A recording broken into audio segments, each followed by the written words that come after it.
السلام علیکم ورحمۃ اللہ وبرکاتہ۔ ناظرین، آج کچھ حقائق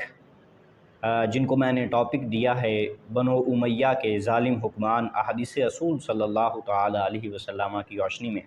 اس کے ریلیٹڈ آپ احباب سے کچھ باتیں عرض کرنی ہے۔ سب سے پہلے کہ یہ مسئلہ بنو امیہ کا اس کا آغاز کیا ہوا اور امام حسین رضی اللہ تعالیٰ عنہ کی شہادت کے حوالے سے ان کا کیا کردار ہے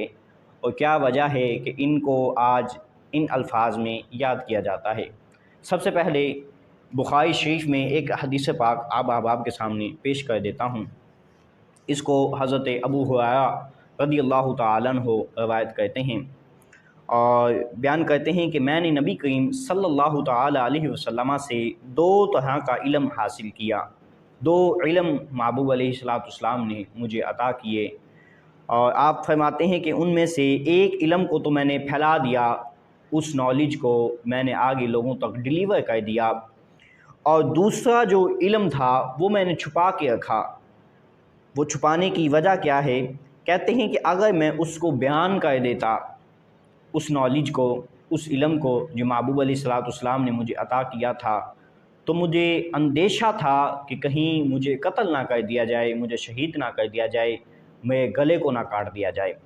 یہ حدیث پاک حضرت ابو ہریرہ رضی اللہ تعالیٰ عنہ ہمیں بیان کرتے ہیں، اور اتفاقاً بات یہ ہے کہ اس سارے معاملے میں حضرت ابو ہریرہ رضی اللہ تعالیٰ عنہ کو ہم سر فہرست رکھتے ہیں کہ تمام تر حدیث جو اس عنوان کے ریلیٹڈ ہیں ان میں راوی حضرت ابو ہریرہ رضی اللہ تعالیٰ عنہ کی ذات ہیں۔ اب یہ حدیث پاک صحیح بخاری کی جو آپ احباب کے سامنے میں نے پیش کی ہے کہ حضور سے میں نے دو طرح کا علم حاصل کیا، پہلے کو پھیلا دیا، دوسرے کو چھپا لیا۔ اس میں علماء کرام بہت ساری اپنی رائے پیش کرتے ہیں۔ کہتے ہیں کہ جو پہلا علم تھا وہ سنن پہ معمول کیا جاتا ہے کہ اس سے مراد نماز کے حکام، دیگر احکام ہو سکتے ہیں، اور دوسرا علم جو حضرت ابو ہریرہ رضی اللہ تعالیٰ عنہ نے چھپایا ہے اس امت سے کہ اس کو نامینیٹ نہیں کیا، اس میں فرماتے ہیں علامات قیامت بھی ہو سکتی ہیں اور دین میں فساد کے درپیش آنے والے واقعات وہ بھی ہو سکتے ہیں، اور اللہ کے حقوق کی پامالی بھی ہو سکتی ہے، اور اس کے ساتھ ساتھ ظالم حکمرانوں کے نام، ان کے احوال اور ان کے زمانے کی وضاحت بھی ہو سکتی ہے۔ یعنی کہ یہ علماء محدثین کا ایک اپنا وہ ظن ہے، رائے ہے، گمان ہے، کچھ بھی ہو سکتا ہے۔ لیکن جو احادیث اور آثار کتب حدیث میں ہمیں ملتے ہیں وہ یقیناً اسی طرف ہمیں لے کے چلتے ہیں کہ جو کچھ بنو امیہ کے حوالے سے، ان کے حکمران کے حوالے سے محبوب علیہ السلام نے بیان کیا تھا، وہ حدیث میں جو نشانی آئی ہیں وہ روبرو انہی کی طرف ہمیں اشارہ کرتی نظر آتی ہیں۔ اب اس حدیث کے جو وضاحت ہے، اس حدیث کی جو وضاحت ہے، اس میں تین محدثین ہمیں سر فہرست نظر آتے ہیں، اور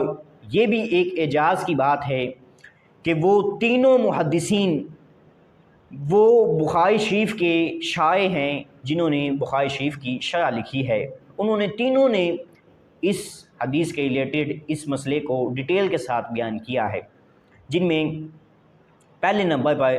حضرت علامہ ابن حجر عسقلانی رحمہ اللہ تعالی علیہ المتوفیٰ 852 ہجری، انہوں نے بخاری شریف کی شرح لکھی بنام فتح الباری شرح بخاری۔ اس کے اندر بھی ڈیٹیل کے ساتھ انہوں نے اس حدیث کی وضاحت کی اور اس مسئلے کو ایڈریس کیا۔ دوسرے نمبر پر علامہ بدر الدین عینی المتوفیٰ 855 ہجری رحمہ اللہ تعالی علیہ، انہوں نے بھی شرح بخاری لکھی بنام عمدۃ القاری شرح بخاری۔ اس کے اندر بھی انہوں نے بڑی وضاحت کے ساتھ اس مسئلے کو ایڈریس کیا۔ اور تیسرے نمبر پر علامہ ابن بطال رحمہ اللہ تعالی علیہ المتوفیٰ 449 ہجری، انہوں نے بھی جو بخاری شریف کی شرح لکھی ہے اس کے اندر اس مسئلے کو مزید وضاحت کے ساتھ لکھا ہے۔ میں ان محدثین کی ان عبارت کو پیش کرنے سے قبل دو احادیث مبارکہ آپ احباب کے سامنے اور پیش کرنا چاہتا ہوں جو بالکل اسی حدیث کے ریلیٹڈ ہیں، اس کی طرف اشارہ ملتی ہیں، اور ان تینوں احادیث کا ایک مضبوط رابطہ ہے، جڑی ہوئی ہیں۔ جن میں دوسرے نمبر پر جو حدیث میں آپ احباب کے سامنے پیش کر رہا ہوں وہ ہے مسند احمد کی۔ اس کو بھی حضرت ابو ہریرہ رضی اللہ تعالیٰ عنہ روایت کرتے ہیں۔ آپ کہتے ہیں کہ آقا علیہ الصلوۃ والسلام اپنی زندگی میں ایک دعا ہمیں بتاتے تھے کہ یہ دعا مانگا کرو۔ وہ دعا کیا ہے؟ حضرت ابو ہریرہ رضی اللہ تعالیٰ عنہ فرماتے ہیں کہ حضور یہ دعا مانگا بھی کرتے تھے اور اس کی تعلیم بھی دیتے تھے۔ آپ فرماتے ہیں وہ یہ دعا یہ ہے کہ حضور علیہ الصلوۃ والسلام نے فرمایا کہ سن 70 کی دہائی اور بچوں کی حکومت سے تم اللہ کی پناہ مانگا کرو۔ 70 کی دہائی اور بچوں کی حکومت سے تم اللہ کی پناہ مانگا کرو۔ اس کے بعد صحیح بخاری کے اندر اس کی مزید تھوڑی سی وضاحت ہمیں ملتی ہے۔ حضرت ابو ہریرہ رضی اللہ تعالیٰ عنہ ایک مرتبہ مسجد نبوی کے صحن میں بیٹھے ہوئے تھے اور اس وقت مروان بھی موجود تھا۔ یہ مروان جو ہے یہ قریش کا ہے اور بنو امیہ اسی کی نسل سے ہیں، یعنی کہ یہ آغاز کا ایک باب ہے جس سے آگے یہ سلسلہ چلا۔ اب مروان بھی جب وہاں موجود تھا تو حضرت ابو ہریرہ رضی اللہ تعالیٰ عنہ نے آقا علیہ الصلوۃ والسلام کا ایک فرمان پیش کیا۔ آپ فرمانے لگے کہ میں نے نبی کریم صلی اللہ تعالیٰ علیہ وسلم کو یہ فرماتے ہوئے سنا۔ آپ فرمایا کرتے تھے کہ میری امت کی ہلاکت قریش کے نوجوانوں کے ہاتھ سے ہوگی۔ اب چونکہ مروان بھی قریشی تھا اور بنو امیہ کا سربراہ تھا تو اس کی طرف حضرت ابو ہریرہ رضی اللہ تعالیٰ عنہ نے اشارہ کر کے کہا کہ وہ نوجوان جو دین کی ہلاکت کا سبب بنیں گے ان کا تعلق قریش سے ہوگا۔ جب یہ بات مروان نے سنی تو اس نے کہا کہ پھر تو ایسے لونڈوں پر لعنت ہو اللہ کی۔ اس پر حضرت ابو ہریرہ رضی اللہ تعالیٰ عنہ نے کہا اچھا یہ بات ہے تو پھر یہ بھی سن لو کہ میں ان کے نام بھی جانتا ہوں، اگر میں ان کے نام بتانا چاہوں تو میں بتا سکتا ہوں کہ وہ کون کون ہیں، لیکن پھر وہی حدیث کہ اگر میں وہ بیان کر دوں وہ علم جو محبوب علیہ الصلوۃ والسلام نے مجھے عطا کیا ہے، جو نشانیاں، جو نام، جو جگہ اور جو ڈیٹیل مجھے دی ہے آقا علیہ الصلوۃ والسلام نے، اگر وہ میں بیان کر دوں تو مجھے اندیشہ ہے کہ میری جان کو خطرہ لاحق ہو جائے، میرا گلا کاٹ دیا جائے۔ اب یہ تینوں حدیثیں دیکھیں کتنا ان میں آپس میں ربط ہے، ملی ہوئی ہیں، کڑی کی طرح یہ مضبوط ہیں۔ اب اس کے بعد حضرت امام ابن حجر عسقلانی رحمہ اللہ تعالی علیہ فتح الباری شرح بخاری میں جلد نمبر 8 صفحہ نمبر 222 جو بیروت سے چھپی ہوئی ہے اس میں اس مسئلے کو بیان کرتے ہیں۔ کہتے ہیں کہ حضرت ابو ہریرہ رضی اللہ تعالیٰ عنہ کا دو علم بیان کرنا، ایک کو پھیلانا دوسرے کو چھپانا، اس میں یقیناً ظالم حکمرانوں کے نام تھے جن کا تعلق بنو امیہ کے ساتھ تھا، اور اسی وجہ سے حضرت ابو ہریرہ رضی اللہ تعالیٰ عنہ یہ حدیث بھی بیان کرتے ہیں کہ یہ دعا مانگا کرتے تھے حضرت ابو ہریرہ رضی اللہ تعالیٰ عنہ کہ یا خدا مجھے سن 60 کے بچوں کی حکومت سے پناہ عطا فرما۔ جب یہ آپ نے دعا مانگی اللہ نے اس دعا کو قبول کیا اور آپ کو سن 60 ہجری سے پہلے ہی اس دنیا سے لے کے چلے گئے۔ آپ فرماتے ہیں حضرت امام حجر عسقلانی رحمہ اللہ تعالی علیہ کہ اس میں جو واضح طور پر اشارہ ملتا ہے وہ یزید کی حکومت کی طرف ملتا ہے کہ یزید ہی وہ پہلا لونڈا تھا، وہ شخص تھا، وہ نوجوان تھا کہ جو عرب کے اس سلطنت میں اس طرز عمل پر پہلا حکمران بنا۔ اس سے پہلے نوجوان بچہ کبھی عرب کے اندر حکمران نہیں بنا۔ پہلا شخص